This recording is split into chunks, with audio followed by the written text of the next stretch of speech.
Kung hindi nila kikilalanin yun at wala silang gagawin, magpapatay malisa lang na parang walang nangyari, ano ang gagawin ng isang bagong bill para bigyan sila ng prangkisa? Tama yun. Nagbibiruan lang ba tayo rito? Tama yun. Nagkukunwari lang tayo dito sa Congress? O bakit ka magsisimula uli ng prangkisa? Hindi mo pa alam kung ikaw nga ang may-ari ng title na yan. Bakit kinakailangan mo naman na patunayan Nasa'yo. sa mamamayang Pilipino na ikaw ay transparent sa lahat ng ginagawa mo? Kung magsisimula na naman tayo sa mali at sa pagko-cover up na ganyan, wala nang mangyayari sa ating buhay. Kung hindi nila kikilalanin yun at wala silang gagawin, magpapatay malisa lang na parang walang nangyari, ano ang gagawin ng isang bagong bill para bigyan sila ng prangkisa? Tama yun. Nagbibiruan lang ba tayo rito? Tama yun. Nagkukunwari lang tayo dito sa Congress? Okay. Walang problema, Congressman. Tahimik ang ABS-CBN dito. Maaaring gumagalaw sila pailalim, naghahanap ng koneksyon sa mga mambabatas. Akala nila nga pwedeng gawin yon. Ay ang nagiging problema ngayon ng Kongreso, kayo dyan, baka yung kasamahan yung mga congressman, baka yan ang, alam mo na, baka yan ang mga katulad dati, naging spokesman ng ABS-CBN. Or sila yun ang gusto nilang magbigay ng wala nga yung inaasahan yung tunay na pagbabago. Yan ang mabigat. So magiging debate lang. Baka magkasamaan pa ng loob. So, maaaring may kulay politika na rin ito, Kong. Dahil alam mo naman, 1 year before election, marami ng gimmick, marami gumagawa ng kung ano man para sa mapag-usapan na Congressman.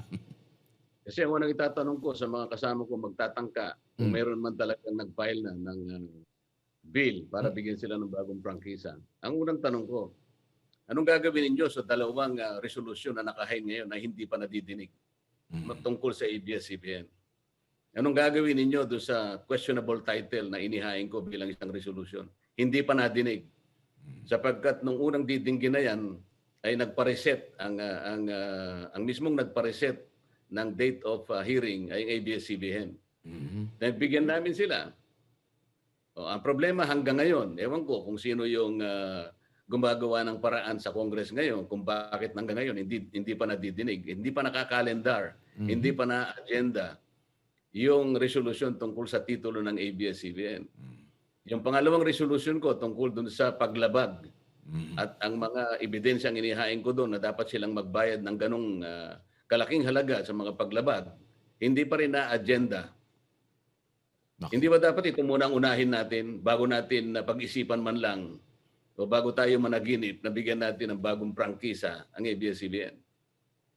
Tama, Congressman. Kasi sa totoo lang po, buti nabanggit nyo, ang dami pong nagtatanong kahit sa akin na mga kung sino-sino galing sa abroad tsaka dito na ano nangyari doon sa public hearing ng Committee on Justice tungkol sa land title, bakit hindi na natuloy? Sabi ko, nagpalit ng speaker, tapos yung speaker ay nag-order yata ng hold muna ang mga hearing.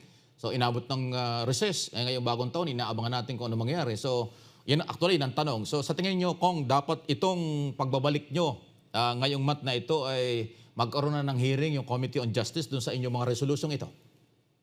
Ako naman ay nagtitiwala doon sa pangako ng aming speaker, Lord Alan Velasco, sapagkat humingi nga siya ng parang moratorium lang dahil nga Disyembre ay araw ng kasayahan, pagsasaya. Sabi niya, mabuti umpisahan natin lahat yung mga bibigat na issue na yan, pag-resume na natin sa January. Ako'y nagtitiwala na yun naman ang mangyayari, Mike. Kasi yan isa sa mga sinabi niyang malalaking issue na dapat na isaalang-alang natin sa January na ay kasangkot na yung sinasabi ko sa yung dalawang Resolution. may kinalaman sa ABS-CBN. Ngayon, hindi ba mas mabuti na i-prioritize muna natin yon para naman makita ng taong bayan ano bang nangyari doon sa mga paglabag ng ABS-CBN? Ano ba nangyari doon sa title? Hindi ba yan ay mga issues naman na may kinalaman din naman ng tao? Correct. Bakit naman ang gagawin mo kagad parang walang nangyari? Para bang kalimutan na natin yung mga dininig natin noon. Kalimutan na natin na minsan ay ni-reject natin ang ABS-CBN sa franchise. Ganun ba yun? Mahirap So, talaga. baka ang kailangan namin ay magicero na lang, Mike. Hindi na siguro kailangan ng legislation. Baka magic na lang ang kailangan. Baka yun ang gusto nila ng iba, huwag naman. At kasi may batas napakasamang precedent nito, Kong, di ba? Ikaw, abogado ka, napakasamang halimbawa nito na yung mga hindi nasosolve na kaso, ibabaliwala at tapos bibigyan ulit ng bagong batas. So, pasintabi na sa ABS-CBN, wala namang personalan dito. Kaya lang, may batas tayong dapat sundin. At masamang halimbawa nga, kasi pag binigyan mo ito, aba yung mga susunod na magtatayo ng network or may mang-ari ng mga network, sasabihin na, oh, ginawa nyo sa ABS-CBN yan, binigyan ninyo ng kahit na may problema. Kami may problema rin, sinasabi nyo, nag-hearing nyo kami, hindi nyo rin kami bigyan. Di ba, samang, di ba, ganun na, parang wala nang pagrespeto sa ating batas. Ganun ba yung business ng industriya, ng broadcast sa ating bayan na dapat ang broadcast business ang nagiging tulay ng tamang pagsunod sa batas at mga regulasyon sa pamahalaan, di ba, Kong?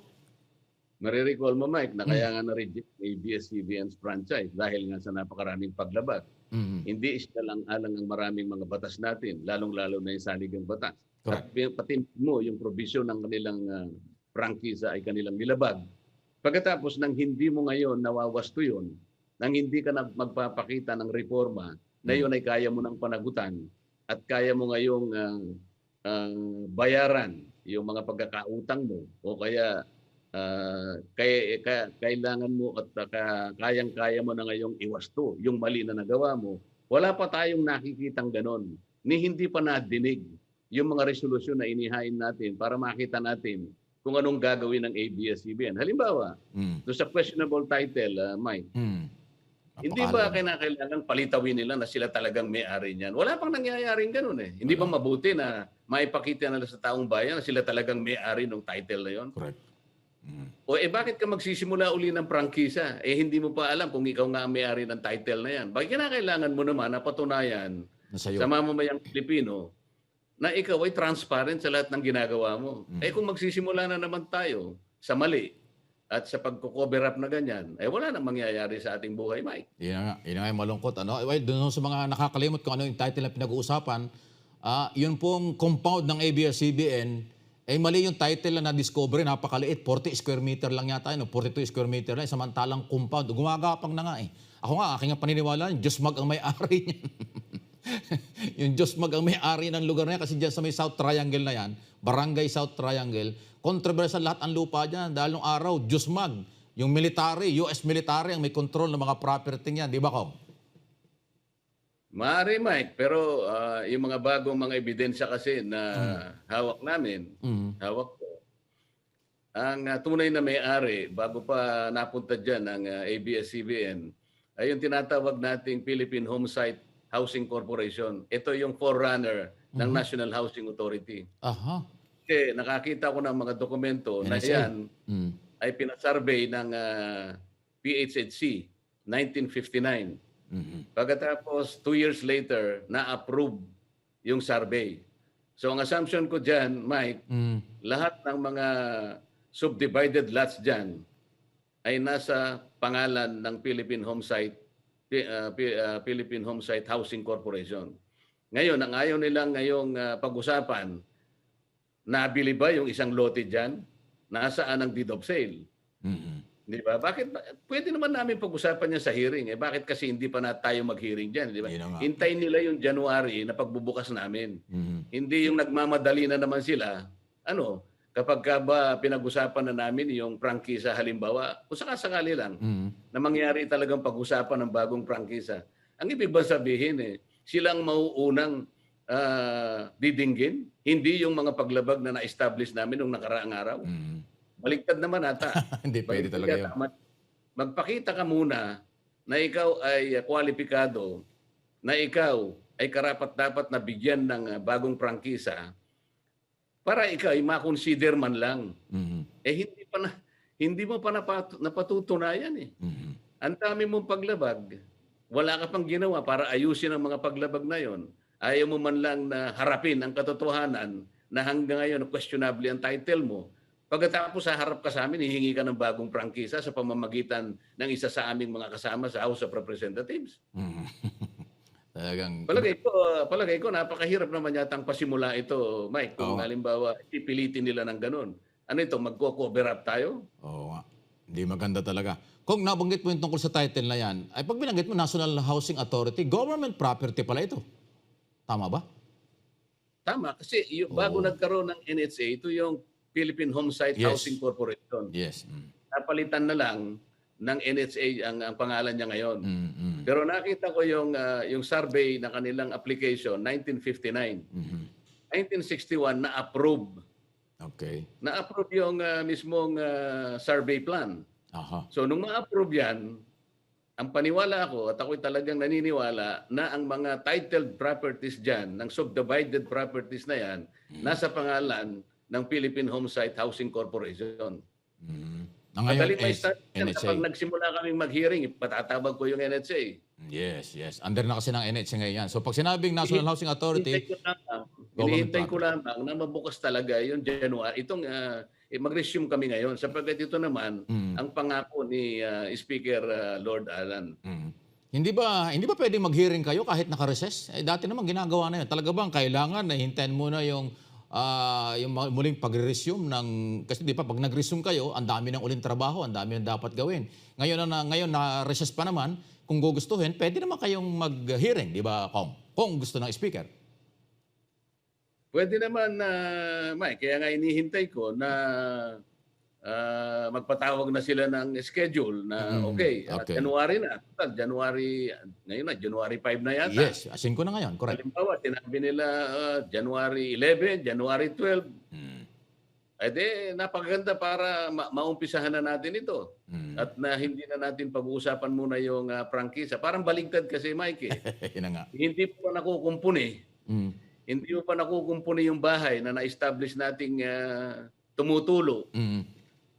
Eh pagkatapos ikaw ay mag-a-apply ka na naman ng loan, mo-mortgage mo na naman yung bahay na yon. Oo nga. Hindi pwede yun. Wala kang makukuhang bangko na bibili o magmo-mortgage ng bahay mo sapagkat napakarami mong dapat na ayusin dyan. Ang dapat natin gawin ngayon, ayusin mo muna yung bahay mo, ipakita mo na karapat-dapat ka na muling magpatuloy sa pamamahay na yan, ipakita mo muna na ikaw muna yung may-ari ng titulo. Hindi ba? Tama, sa'yo. Pagkatapos, ipakita mo na nakahanda kang sumunod sa lahat ng mga batas sa pamamagitan ng pag-aayos mo sa mga violations na dati mong nagawa. Tama. Wala ka pang naipapakitang katunayan sa akin. Wala ka pang katibayan na ikaw ay karapat-dapat. Ang lakas naman ng loob mo na magpakita ka sa amin. Dala-dala. Ang isang kasama namin doon, may dalawang bungkus ng papel na ikaw ay humihingi ng bagong prangkisa. Parang hindi yata ako makakapayag ng ganun, Mike. Oo, talaga Hindi kaabang. naman ganun kasimple ang buhay natin. Tama yan. So anyway, kaya nga namin po kayo kausap ngayon dahil yun po importante, yung taong bayan kasi nalilito rito. Ang iba nga parang ano yan to? Ano ba ito? Bakit parang prusahan na hindi pa nga tapos, ganito na. So malinaw po yung inyong sinasabi na kailangan dumaan sa tamang proseso, kailangan tapusin muna yung mga dating pinag-usapan at saka pag-usapan yung bagong batas. Pag hindi tinapos yung nakaraan, wala ang dapat na panahon at gawin sa bagong batas kung sino man ang nagtutulak nito. Yung sa Senado, kalimutan natin, hindi naman talaga nila magagawa yan kung wala kayong ginawa sa Congress kasi nga nasa batas yung kayo mauna before Senate. Pero ito nauna yung Senado eh. Anyway, so abang-abang talaga ito. Sana Congressman, maayos din po ito ngayon dahil bagong taon. Sabi nga natin, bagong taon, bagong buhay, bagong pag-asa. Pero umpisa pa lang mukhang masalimuot na. Kung, di ba? Parang ganon. Plano sila. Baka may plano silang mabilisin talaga ito sapagkat naghihintay na yung isa ron sa Senado. Baka naman ang usapan na, sige, mag-file ka riyan. At ang counterpart mo rito sa Senado ay nakahanda na. Baka may planong ganon. Pwede. Kasi yung nag-file sa Congress ay asawa ng President pro tempore ng Senado. Asawa ni Senador Recto yun eh. Yung Tito Soto at saka Recto ay nung araw pa talagang gusto nilang bigyan ng nung hindi pa nag-expire gusto nilang bigyan ng renewal talaga yung ABS. So maaaring may usapan talaga kaya ginamit yung hindi ko naman sinasabing ginamit talaga or baka yun ang dahilan kasi bakit naman natapat pang ganun. President pro tempore yung isa pagkatapos yung asawa ay kongresista ng Lipa, lalawigan ng Batangas. Talagang maraming dapat sundan dito Kong sa mga nangyayaring ito. So salamat Kong sa oras po at naniniwala ang taong bayan nakikinig sa ating ngayon at nanonood sa ating ngayon sa inyong prinsipyong ito na hindi talaga kayo bumibigay at yan ho ang gustong-gusto nila. Namimiss nga kayo kaya nga sana po lalo pang mapadalas sa ating mga interview itong taong ito dahil marami pa hong mangyayari at gagawin dyan sa Kongreso hindi lang sa issue ng ABS-CBN kundi yung inyong mga panukalang mga batas. Deputy Speaker dyan sa ating ongoing pa rin na 18 Congress. Ano po? Salamat sa iyo, Mike, at sana yung bagong taon ay maging matiwasay para sa ating lahat. At sana ipagkukulan na lang natin ang panahon ang ikabubuti ng bawat isa at ng ating bansa kaysa pasimulan na naman isang bagay na magbubunsod na naman ng pag-aaway-away sapagkat mukhang hindi na naman nagumpisa sa tamang paraan. Tama. Anyway, Deputy Speaker Sir, Marcoleta Sir, salamat po muli at muli Happy New Year po sa ating lahat, sa inyong pamilya, sa inyo kong salamat po sa pagkakataon. Good morning. Salamat Mike at salamat sa ating mga mamayang nakikinig ngayon. Thank you po. Nanonood po sa atin lahat. Thank you.